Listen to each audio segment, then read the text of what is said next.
Flagras da falta de escrúpulos de Lula por trás das câmeras em nova visita ao Rio Grande do Sul e a hipocrisia sem tamanho do militante, ministro Flávio Dino. Vem comigo.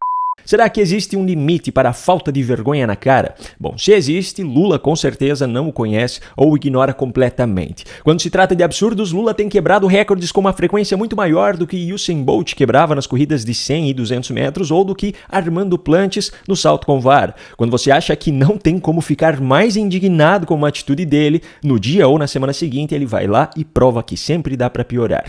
Nessa última quinta-feira, Lula visitou mais uma vez o Rio Grande do Sul e assim como na última visita, a estratégia adotada foi de aparecer em meio ao povo, conhecendo de perto a realidade que está sendo enfrentada pelas vítimas das enchentes. Para contextualizar aqui, eu não sei se você está lembrado, mas depois de 2 visitas, logo nos primeiros dias em que Lula apenas sobrevoou áreas alagadas no conforto de helicópteros da Força Aérea e participou de reuniões em locais não afetados, a equipe do presidente percebeu, por conta das críticas, que precisaria se preocupar um pouco mais com a imagem de Lula diante da tragédia.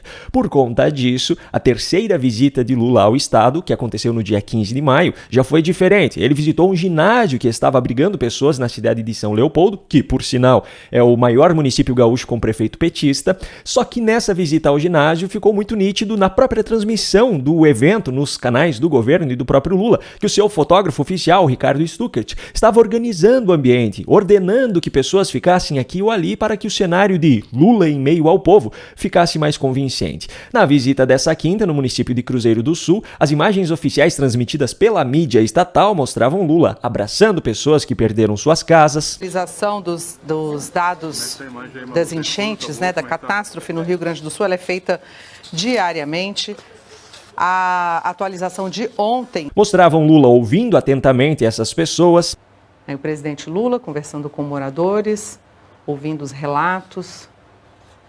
E, curiosamente, mesmo em meio a um cenário de completa destruição, a imprensa estava presente em peso para registrar cada passo do presidente e também para ouvir sua declaração. Então, eu penso que a única coisa que eu posso dizer para o povo do Rio Grande do Sul, das vítimas dessa calamidade, é dizer que vocês não estão sozinhos. A gente vai estar junto, a gente vai ajudar a reconstruir, a gente vai recuperar a dignidade do povo do Rio Grande do Sul.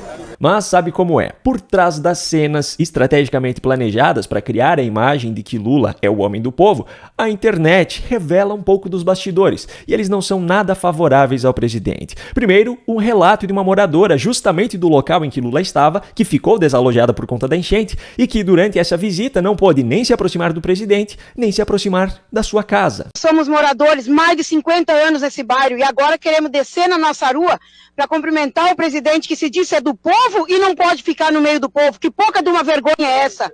Cadê o nosso prefeito? Cadê o nosso prefeito do município? Cadê? Isso é uma vergonha. Eu estou aqui com a minha sogra com câncer, querendo ir lá dar um oi pro presidente. Nós queremos rever o nosso bairro de novo e nós somos barados. Eles falam pela segurança do presidente. Que presidente é esse? Que se é o presidente do povo, nós não podemos entrar? E tem mais uma, eu tenho casa lá embaixo, a minha casa, o meu terreno, eu comprei, eu paguei, eu tenho o direito de entrar a hora que eu quiser. E nada de ser barado por segurança aqui na frente, na estrada.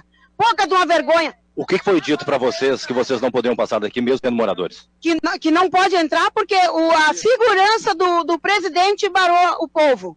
Pouca de uma vergonha isso aí. Olha só que curioso, nas imagens transmitidas pela comunicação estatal, Lula aparece ouvindo e abraçando o povo, mas por trás das câmeras havia pessoas que queriam estar próximas a ele, mas foram impedidas para que a segurança de Lula fosse garantida. Justo Lula, o tal homem do povo. Só que esse não foi o único flagra dos bastidores da visita. Lula também foi filmado de longe e nessas imagens fica explícito o trabalho detalhista do seu fotógrafo oficial, Ricardo Stuckert, em ajustar Lula, as demais pessoas e o cenário para que as imagens ficassem perfeitas.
Que papelão, que vergonha, ou melhor, que falta de vergonha na cara, literalmente pisando nos sonhos destruídos do povo desse município para registrar imagens que possam ser veiculadas na imprensa, passando a impressão de que Lula é um homem que se preocupa com o povo. Afinal, ele segura até um tijolo de uma das casas destruídas. E pior, foi justamente a presidente do partido dele, Gleisi Hoffmann, que acusou os seus opositores de fazerem exploração política sobre a tragédia. Querem se aproveitar de uma tragédia humana para fazer o tipo mais baixo de exploração política. Nunca ficou tão claro e explícito como agora o uso da velha estratégia comunista. Chame-os do que você é, acuse-os do que você faz. Aqueles que tanto exploraram a pandemia para demonizar a imagem dos seus adversários, agora, além da completa incapacidade de gestão sobre a epidemia de dengue, mostram que sua maior preocupação diante da maior tragédia climática já enfrentada pelo Rio Grande do Sul é em como Lula sairá nas fotos. É um nível tão baixo de ser humano que, sinceramente, eu nem sei se dá para chamar mesmo de ser humano. E como eu já estou falando sobre pessoas desse nível, eu já trago aqui o próximo assunto, que são as declarações feitas por Flávio Dino nessa semana. Em uma mesma sessão no Supremo Tribunal Federal, nessa semana, o militante político abertamente declarado comunista, mas que hoje veste uma toga de ministro, Flávio Dino, usou argumentos completamente opostos e contraditórios em julgamentos diferentes, por conta de quem era a pessoa julgada em cada um desses casos, mostrando que, para a hipocrisia, não há limites. Quando se tratava da brincadeira feita por Sérgio Moro sobre Gilmar Mendes, fora do trabalho, em um ambiente de descontração, filmado por uma outra pessoa e publicado por outra pessoa sem autorização dele... Não, isso é fiança, instituto, para comprar um habeas corpus do Gilmar Mendes. Não, tá. A posição de Flávio Dino foi essa. Uma coisa seria dizer, tal magistrado é desprovido de conhecimento jurídico, ou dizendo de outra forma, tal magistrado é burro. Isso é um incômodo, é um dissabor, uma crítica. Outra coisa é dizer que esse magistrado trai a toga, porque ao vender a sentença ele vende a toga, ele comercializa o sinal da soberania popular. Então acho que há nessa cena indícios suficientes para o exame dos fatos, tal como emoldurados pela ministra Carmen. Mas quando se tratava do deputado José Nelto, do Progressistas, ter chamado de nazista e fascista o deputado Gustavo Gayer, do PL, a posição de Dino foi essa.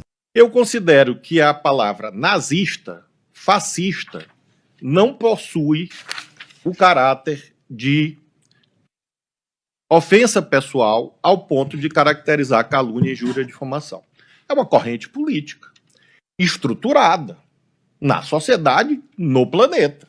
Basta examinar as eleições da Alemanha em curso.